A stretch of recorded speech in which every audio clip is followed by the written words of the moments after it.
Sa gitna ng issues of flood control projects, inatasan ni Pangulong Bongbong Marcos ang Department of Public Works and Highways ibaba ng 50% ang presyo ng construction materials para sa mga proyekto ng gobyerno.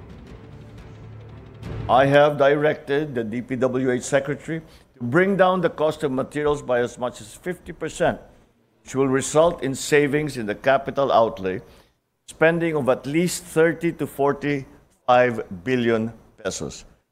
This is money that we can use for services such as health, education, and food that our people desperately need. Sinabi ng Pangulo bago siya umalis patungong Malaysia nitong Sabado, ang matatapyas na budget ay ilalaan daw sa iba pang serbisyo ng gobyerno.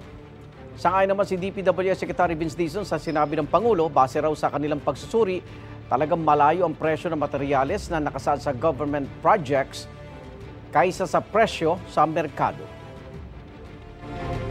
I think this will be the single biggest reform ever in the DPWH, no, na in-announce ng Pangulo ngayon.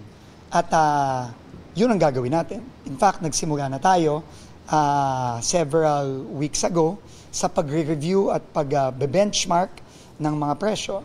At tama po ang Pangulo. No? Marami po dito talagang ang layo ng presyo sa merkado ng iba't ibang mga materyales.